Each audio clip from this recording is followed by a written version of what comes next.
Right. Okay, so for number system, broadly, every number is divided into two categories. One is called as real and the other one is Okay. imaginary. Okay, we will not talk much about imaginary as of now, but just for your Yes. knowledge, you should know that imaginary numbers are the one which can't Oh, they're just be, variables? no, they can be any number Oh. which can't be plotted on a number line Hmm. or graphs. Okay. Okay, you cannot plot them. So those are imaginary numbers. And how do they look? So anything negative within the Oh. square root is a imaginary, because generally we say that square root are always positive. Okay, and the Hmm. next category is real. Real numbers are the one which can be represented on a number line or graph. So whatever number we know now, they all fall under real category. So now I will bifurcate, I will make more hierarchy to that real one. So what are real numbers? So everything which we know around us, they are all real numbers. So these real numbers have different bifurcations. Like one of them is called as integer, then natural number, then whole number, Oh. then rational number, Natural. okay, and then irrational. And okay. Real, rational, irrational. Oh, irrational as Okay, well. Yeah. integer are And the full, or we can say they are the complete numbers. For example, anything -2, -1, 0, 1, 2, like that. Okay, oh, so okay. the reason I have put those dots because it can go beyond both the boundaries, lower than Hmm. -2, greater than 2. So dot dot means Okay. there will be so many infinite numbers in that. Okay, but when I talk about natural number, then natural number starts from 1. So it will be 1, 2, 3, dot, dot, dot, so many infinite numbers. Okay. Okay. Then whole number is just different than natural number by the 0. So if a number Okay. includes 0, then it will be categorized as a whole number.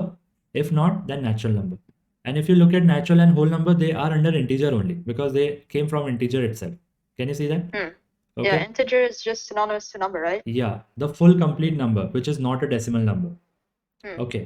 Wait, Then so coming irrational to, would be yes. fractions then, right? Exactly. Is there no? Rational will be fractions, anything of the type p by q, where p by q can be a complete fraction or can be a full, completely divisible type of number.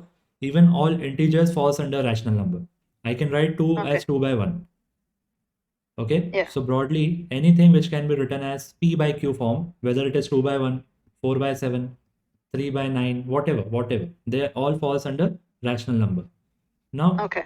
from the rational numbers, we have some special category of number which have non-terminating decimal expansion. Okay. What is the meaning of this? I'll show you on the next slide. So Okay. Blank page. Okay. irrational are the non-terminating decimal expansion. Like if I do 10 by 3. So when you will just do 10 by 3 now, you will get 3.3333. It will keep on going forever. It will never stop. Okay. Like that, if you do 22 by 7, it will keep on going. Oh, okay. So it's like 1/3. 3.142 and so on. It will just keep on going, non-terminating. So it's Okay. like 1/3 and pi. One Those are third is rational. also like that. Pi is also rational, irrational. Okay. And likewise, all the square rooted numbers which are not perfect square. What do I mean to say by that? If I say root 4 is a perfect square. 4 is a perfect square. So it will be written as 2. But if it is root Hmm. 3 is not a perfect square. So it will be written as 1.732 and so on. It will be a non-terminating number. So Okay. all square roots of non-squared numbers. Non-square numbers. Non-square numbers are the ones which are not perfect square of any number. Like 1, 4, 9, 16, 25. These all are square numbers. Other than them, whatever numbers falls between them, when you'll find the square root of them, it will be a non-terminating decimal expansion. So those falls Okay. under irrational.